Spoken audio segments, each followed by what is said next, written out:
要说今年人气最高的旗舰机是哪台 ？Mate 60 Pro 说第一，应该没有其他机子敢说第二。直接开售，突破5G 封锁，再加上自研麒麟芯片回归，这些呢都让 Mate 60系列迅速成为家喻户晓的产品，热度方面遥遥领先。但与此同时呢 ，Nova 11 SE 似乎以另外一种方式成了手机圈的热门机型。尤其是2023年底2000价位机型很多都在用骁龙8加的情况下，这台机子却用了一颗骁龙680。所以说我也比较好奇骁龙680放在今年2000档位到底是什么水平？鸿蒙 4.0 加持下，低性能平台的流畅度优化能做到什么程度？一起来看视频。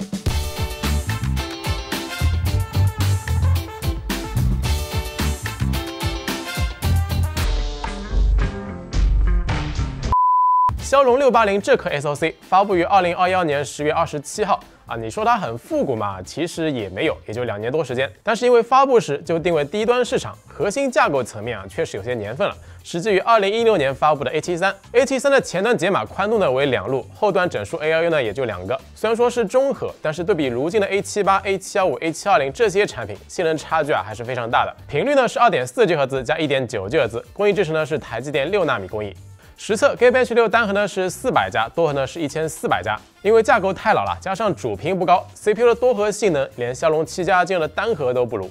即便是对比千元机上的6进1，多核性能也是远远落后90%以上。日常流畅度这块，微博刷个信息流，稍微滑得快些就会出现明显的掉帧卡顿。淘宝这种3A 大作呢就更不用说了，进入子页面需要等，稍微滑得快些也是各种掉帧。测试了几个常用 App， 基本呢是无法提供稳定的90帧动画，即便是锁60帧的 B 站，只要你稍微滑动的快些，也还是会出现明显掉帧。鸿蒙 4.0 丝滑的手势动画，在这台机子上也是被砍的差不多了比如说程序打开或者退出，看不到当前应用的动画轨迹，直接闪现。大文件夹的点击没有展开动画，也是简单一闪。有时候解锁进入桌面的过渡动画也能看到轻微掉帧。菜单设置项进入的时候有动画，但是返回上一级页面的时候，动画呢就只显示一小部分了。部分菜单子页面返回时，动画反应呢会慢半拍。开启录屏的情况下，手机呢会直接从9摄兹变成6摄兹，这个时候你去 App 内操作呢都是卡卡的。打开相机界面，退出之后重新打开，取景框呢会有1秒左右的动画延迟。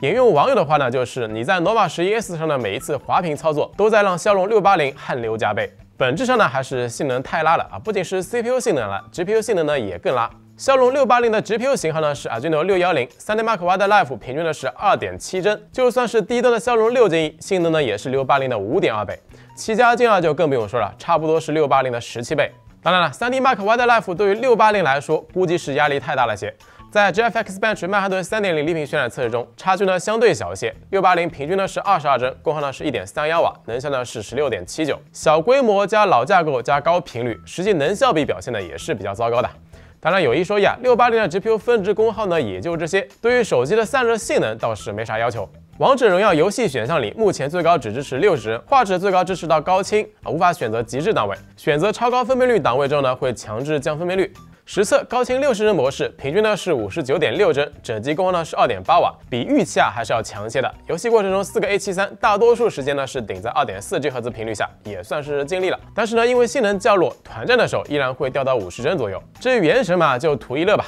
大家也可以猜测一下，骁龙680能够跑到多少帧？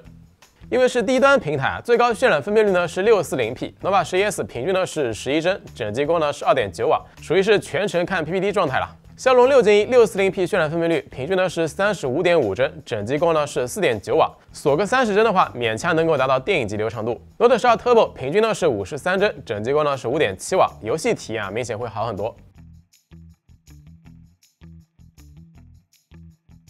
既然性能不行，那么 Nova 11 S 其他方面的表现到底如何呢？设计上 ，Nova 11 S 传承了 P50 系列的2个圆形 Deco， 塑料中框、塑料后盖，直屏设计，没有大塑料支架。不过这个下巴宽度呢有些复古比较离谱的是，这个机子发布会上屏占比对标的竟然是 iPhone 15 Pro。屏幕素质方面，实测6个区块，平均分值亮度呢是691尼特，亮度呢是明显低于现在2000档位机型的水平了。虽然说亮度低，但是高低亮度差不低，有118尼特左右。因为是 Full H 加硬屏，细屏状态下前摄开口呢看着偏灰，里面有个金属圈。屏幕倾斜之后呢会有明显的彩虹纹出现，大角度下呢则是明显偏黄。关键是这块屏幕的子像素排列竟然用的是 Delta 排列，文字显示发虚，锐度呢明显不如1080p 类钻排。拉低亮度之后，白底画面呢略有些麻布感。标准色彩模式覆盖99.6%的 sRGB 色域和93.6%的 P3 色域，平均 Delta-E 呢是3.1，默认的屏幕色彩表现呢倒还行。鲜艳模式没有做色域限缩，覆盖153.7%的 sRGB 色域，平均色偏呢是4.5。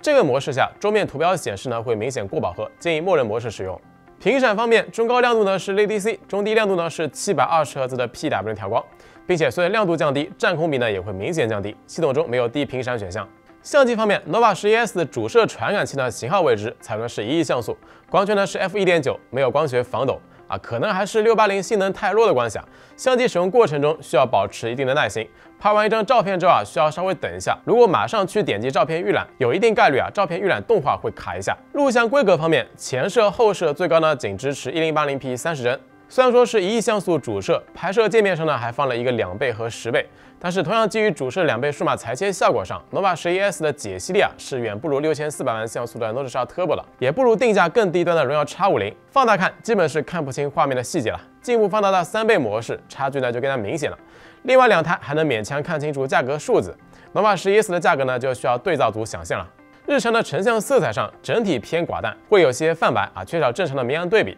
即便是正常的1倍模式放大看，解析力呢也是不太行，很多样张放到电脑上去看呢，有种朦胧感。自动夜景的算法倒是给到了，灯箱的高光呢没有出现明显的过曝情况，不过可能是受限于传感器算力，加上没有光学防抖，实际夜景画质相对于 Note 12 Turbo 依然是差距很明显，也不如1000元档位的 X50。相机综合来说属于是扫码级别了。低端处理器平台除了 CPU、GPU 性能本身弱以外，整体的外围规格上也会明显低于旗舰平台比如说 nova 11S 的 WiFi 最高速率呢只有433 Mbps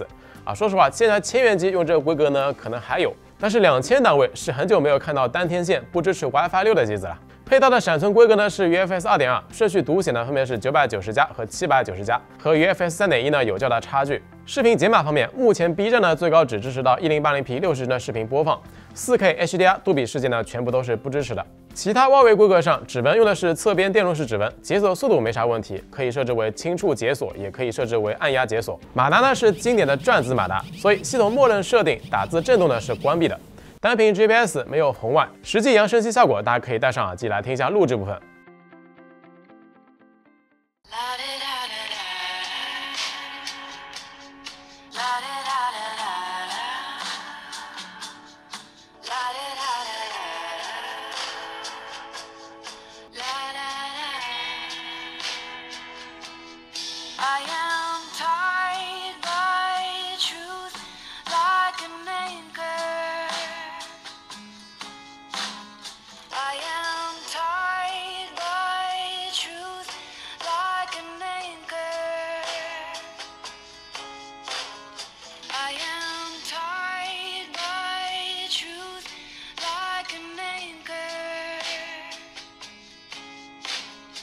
唯一在这个价位上不算坑的，可能就只有66瓦的快充了。实测15分钟快充电量呢是9.9瓦时，是华为66瓦档位中充电速度比较快的。4500毫安时电池加持下，实际续航成绩呢是6小时37分。当然，这个机子续航横向对比呢，其实也没啥参考意义因为测试过程中，王者最高只支持高清60帧，还降了些分辨率，全程用的都是4G 网络。